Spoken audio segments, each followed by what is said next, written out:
Okay. Kayla got the 111, number one. Sipping lemonade, throwing light shade. Okay. I got you where you want me. I got you where you want me. Everyone, it's Kayla Got the 411. I'm back for another What's Good episode. I am here with Johnny Gillespie. How are you doing? You are in California. It's beautiful out there. Oh, I'm in Cali. We had thunderstorms last night, and now it's beautiful today. Well, I'm here in Georgia. It's dark. So I like to ask everyone what's good with you, especially with COVID. How have you and your family and team been? Oh, we've been good. We hunkered down, just me and my wife and my little one that came into the world July 12th. So, Oh my gosh, you guys had a pandemic, baby. yeah, we did. We didn't practice social distancing, apparently. Oh my gosh. So I've been seeing this thing on TikTok about people who have pandemic babies. The babies are developing faster. So are there any milestones that your child has been like kind of going a little faster than normal babies? Yeah, they're like our baby's like a super like smart baby. Like it's weird, Like I just it's God and the universe being good to us, so it's Yes. good. Congratulations on having a baby, you and your wife. So I listen to your music. I'm so happy to have you on here. I love having all types of artists on here with diverse music catalogs, and you definitely have one. So when was it for you where you were like, okay, music is for me. This is my passion. I'm going to do it. Yeah, I think I was like, I don't know. I got like baby pictures, like of me just standing by the microphone, and I was just like a little kid, and I would like sing to a globe, because that's what I had, and that was my microphone, and I'd play with a little guitar, and I'd set up all my little toy animals. My dad used to hold me and like play harmonica for me when I was just like an infant, and then the rest was history. I started writing my own songs. Well, I started writing like, middle school, and then high school is kind of where I was like, I'm going to be in a band, and I'm going to go do this. How was the band life for you? Everyone always starts in a band or a group. Like, how did it work out for you? It was good. Like, I mean, I was doing like hip hop, like reggae, blues. So I've always been diverse with my stuff. Got it. So important. And I wish more artists is like kind of step out and like get into different genres. Like me, I love 80s rock music, okay? And I feel like a lot of these music, they're kind of being recycled because nobody's actually tapping into a little this, a little that, and making this sound. Yeah. I think that's very, very important. Now, your latest EP, How You Like Me Now, as I listen to it, you got very, very deep on your EP, especially songs like Catch Me If You Can, such a powerful song. So what was your mindset and inspiration behind that project? So, honestly, I was 22 years old. I'm 31 now. I got diagnosed as being bipolar, and I just been fighting with that. And so it was like the first time that I was like, okay, I'm gonna be med compliant, and like, because I needed it. Like I ended up going to the hospital, and having manic episodes, and it was crazy, So Catch Me If You Can was a real testimony to me, like battling my inner demons, Right. but I couldn't feel them, So yeah, like it was crazy. Like music, me creating was the only thing that I could feel, So like I locked myself in the room for like a year straight making that record. Oh my gosh, really? Yeah, really. That is why it's so deep and personal, because I listen to all you all music. I've had like over 40 artists so far, and I listen to all you all music, and I think you are probably the second artist that actually open up about dealing with, the things that you dealt with. And I really think that's very brave of you as a man to open up, because so many other people go through it, but people are ashamed to talk about it. Like, have you came across anyone that's kind of listened to your music like, hey man, thank you so much for that? Yeah. So it's just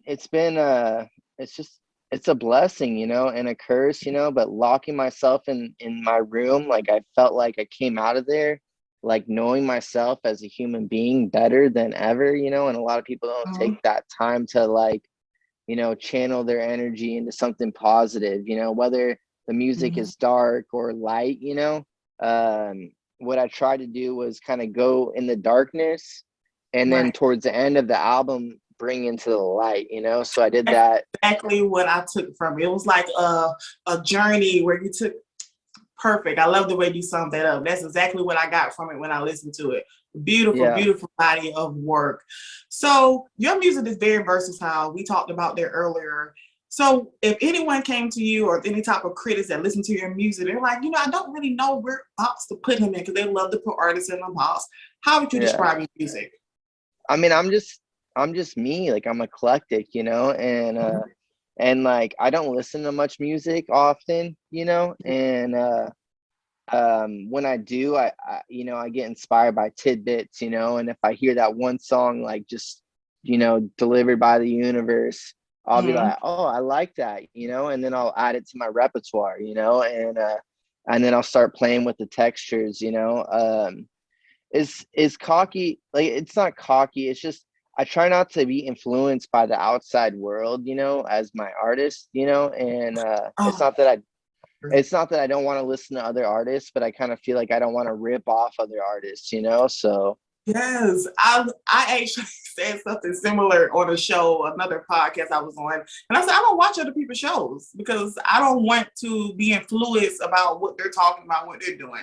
I want to be authentic, and I don't think people took it as the way that you understand, you get it because you are yeah, I get correct. it. Yeah, you get it. Some people don't really. Sometimes you can watch and listen to other people's music before you know it. We can be influenced by things in life without even knowing it. That's the crazy thing. Social media, music, billboards. So I love the fact that you said you're the only person that understands me. What's your zodiac sign? What's your zodiac What? sign? What I'm a is your zodiac sign? Pisces. I'm a Oh, Pisces. Pisces. Oh, wow. Love Yeah, Pisces. Emotional. You guys are emotional. That is why your yeah. music is so vulnerable and open. So we talked a little bit about your background and life experiences and earlier, but with you being now a husband and a dad, has that affected your lyrics now, the way you write? Um, you know, sometimes my wife does not like the stuff that I come up with, you know, because I try to be transparent in my Yeah. music, you know. I have like so much music that I haven't put out and I was just like selective on it, you know. And it like I kind of have like a music like method to me, you know. Um and if the song stuck in my head for 3 days straight, because I Right. listen to it that much, you know, like when Yeah. I'm creating it, I'm like, okay, then I'm gonna put this out, you know, like it. Yeah, Mm-hmm. it's just I believe in like the universe and like, you know, 3 days or just weird stuff like that, you know. So Yeah, it's not weird because I'm the same way. I believe in a lot of this stuff, crystals. I got all types of things around my yeah, house. yeah, yeah. Yeah, I believe in that type of stuff also. So pretty much, we are going to take a little break and pretty much get to know you as Johnny. So, what is your proudest moment in life? The proudest moment in my life is getting sober on October 28th, 2014. Um, and my brother CJ, he taught me how to sing, right? And he had a heart transplant on the same day that I got sober. So Oh my every God. year, so every year we like, you know, congratulate each other because it was like a new, you know, step into life, you know? Right. That's amazing. You guys got, I see you got tattoos. You got to get that tattoo. Do you have it Yeah. already? No, I don't have that tattooed, no. Man, I No. like that date. So next, who is one person you go to, someone who is pretty much your rock? So if you are down or going through something, someone you can pick up the phone and they'll be there for you. I got so many people like that. Like, you know, I'm blessed, you know, like I got a close circle, right? You know, but I got like my mentors from Solon Right. and those are the people that put clothes on my back since I was 18 years old. You know, the owner calls Oh, me and just checks in on me. my mentor, John Ford, business guy, you know, just there for me, like always pushing me to the next thing, you know, my wife, obviously. Oh, Yeah, so I got a network, you know, that I like to talk to on a continual basis to you know, keep me accountable, you know, to right. my goals that I set as a being. So Most days I wake up feeling numb. I roll out of bed. That's a blessing. We always need someone, no matter if it's a friend, a coworker, your neighbor. Sometimes as your child grow, you will learn, you will have conversations with your child. They will sometimes listen to you. Kids these days are really, really smart. I have a daughter and she gives great, great advice to be 8 years old. So I can't that's wait till your awesome. child gets to talk and you give your dad advice and stuff like that, especially when you're having those days where it's like, we all have those days where we're just not in the mood. And Yeah. last, what is one song you love so much that other people would be surprised?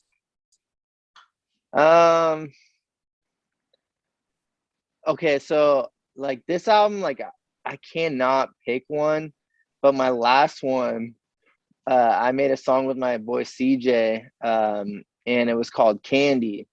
And he was like, I don't know about yours, but I know about mine, you know, and Yeah, listen to that. he was just talking about like, you know, being proud of your woman, you know, and like embracing Mhm. her, you know. So if I were to say like one that is kind of near to my heart on this album, it was So in Love, and I wrote that as a wedding song to my wife when we had at our wedding at Disneyland. Oh, that's so beautiful. Wow, you Yeah, have that at Disneyland? I'm yeah, jealous. we yeah, it was crazy. We had like, you know, the fantasy dream. She rolled up in like a Cinderella like carriage. It was Oh bananas. my gosh, she's so lucky. Oh, I'm so jealous. That's just so fun. Like we get so tired of the traditional dun dun dun dun. I think that's so amazing. Were other guests there? Like, did people watch? Like, how was the Yeah. vibe?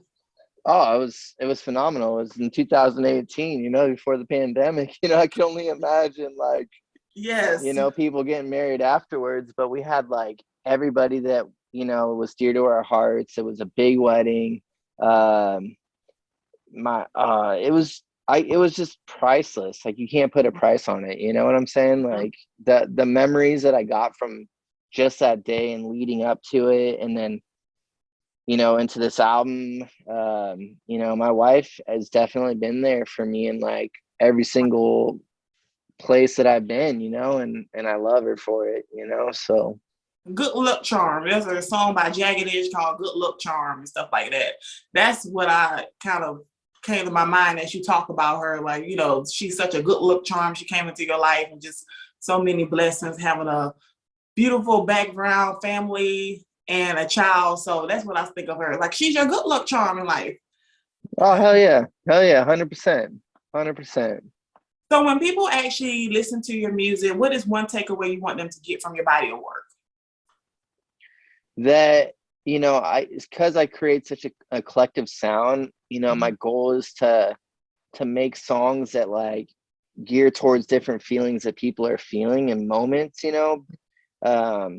So they can have like a theme song, you know, because I just like writing hooks, you know, and then I get lost in my mythology of words, you know. I Right. like being a wordsmith, and I try to keep it simple, you know, because I want to tailor to, you know, a young audience or an older audience or, you know, in between audience. Like I don't want to be limited, you know. So that's why I paint with so many different textures of different genres, and that's pretty much it. I like that. Your fan base would definitely have their moods. Like some day they may be feeling sad, some day they feel like, you know, in a good mood, they feeling really hyped. It's always good for artists to kind of have little categories. Your fans don't want to be sad all day. Give them a little something. That's great, great, great advice, Johnny. So what do you have coming up next? Anything you can give us? I mean, I work on so much, you know, but I'm gonna really push this album. I think, you know, like that's kind of like my goal, you know, because I spent a whole year locked into it, you know, and then I spent like a whole other year just getting it mixed and mastered, just working Right, my butt, you know, off just to pay for the mixing and mastering, right. and then just like saying like, okay, like this is the time to put it out, you know. And shout out to like Radium for pushing me to do it, and Clinton Sparks and Solon, and I'm just gonna really work on putting this body of work out and let it see the light of day, because I feel like I I did something that most people are, like you said, afraid of putting themselves out there like I did. Yeah. Especially men. Men don't really get into their feelings as much as I wish they would. So I really do appreciate that. The great thing about me is that all of you all on this show, I always support your music. Anytime you have something coming out, I share. And I also have a playlist on Spotify and Apple called What's Good. So all of you artists, your music is on there, and I like to share you all music to get it out. So it's not just the end, not just an interview and bye. No. We connected. So yeah, Yes. we gotta stay in touch. Yeah, and it was kind of crazy. Like, I just wanted to share this last tidbit. So like, they finally, after 3 years of stabilization, they lowered my med to where I can feel again. And like 2 weeks ago, I felt, like just a plethora of feelings, and I was like, man, I miss this. And I felt like a kid at the candy store, Wow. whether if it was like anger or calm and stillness and joy, it was Right. like I was able to identify. I'm like, this is what I'm feeling. And like, it just felt so like serene, I was like, wow, I'm feeling for the first time again in like 3 years. And it felt like a kid. Like, I was like, I'm just eternally grateful for that, like, because then That's I can empathize. That's so amazing, because I know some people that are bipolar, they struggle with taking their medicine. I never knew that it kind of takes away your feelings. Some people always, you hear people say ignorant stuff. Like, for example, Kanye, why isn't he taking his medicine? Meds. But Yeah. yeah, but I didn't know it has that effect on you all like that. Wow. Yeah, like it's crazy. Like, you think manics are like highs, right? You're feeling like this excitement, and you're just like radiating all this like positive energy, but there's like no cap, and people don't know how to deal with that, right? And then there's the all-time low, where you're just stuck and you can't get out of bed, and like the world's ending, but you're still here, and then there's all those feelings that you feel in between. And they obviously capped it to where I didn't feel the all-time low and I didn't feel the all-time highs, but it was just numbness. It was just dull, and I went to school, to learn about all this stuff, and like, so I could describe it to other people, and that's why I was able to identify, like, I wanted to be emotionally intelligent, and like, and share this message with the world, because mental health is a real thing, and I feel like, especially since this pandemic, like a lot of people really got into that mental crisis, and a depression. I know I went through a stage. Some other artists on here I talked about, they kind of went through a stage where they didn't even want to do music anymore. I think we all battle things. Being in the house, I still work from home, so it me too. It was okay for the first few months, but now it's like I'm home and I'm like seeing my neighbors that I've never seen before because I was always at work. So I love the fact. Do you do any speaking engagements or anything, like talking to other people who may, be going through this? Like, how long did it take you to realize you were bipolar? Were there signs when you were younger? No. It was attributed to, psychedelics and my drug use, when I was on tour with Mickey Avalon, and I just couldn't hang with the best of them, and I was just like, I guess I got into it like quite quick, and I was grateful for that because I got sober young, and then I got to learn about myself in a really intricate way, which is dope, so I feel like, a lot of people don't take the time to know themselves, and when you truly get to know yourself, you're going to be like more than surprised that you're a great person, deep down, and And I feel like, you know, we just are mirrors for one another sometimes. And when we're in a specific place, we radiate what we're feeling at that time and mirroring it to others. So, you know, my message is like, you know, own who you are, you know, and be the best you that you can be, so you can share that message to others, you know. Wow, that's amazing, Johnny. I'm sitting here like, I feel like that message was also for me as well. Like, I'm receiving it in. Like, I really, really enjoyed talking to you. I think it's always great when we get to the music, but the fact that some way we can listen and someone gets a message out of it, that's always the key that I want with this segment. And other people get to learn who Johnny is too. So I thank you so much for being a part of this segment. And I'm going to always be here to support, y'all. Okay? Just want to say thank you so much for watching the show. Hope you enjoyed it. If you enjoyed it, don't forget to like, comment, share, and of course, hit that subscription button. I am grateful for every view, whether you like me or you don't. And don't forget, I got a podcast too. There are exclusive episodes on that podcast, so don't forget to go check that out as well. They're on Spotify, iTunes, iHeartRadio, Pandora. Baby, I'm everywhere, okay? And follow me on social media. I'm Kayla Got the 411 on Twitter, TikTok, Instagram, Facebook, Pinterest, Tumblr. Baby, like I said, I'm everywhere. Thank you again for watching the show, and I'll see you on the next episode of Kayla Got the 411.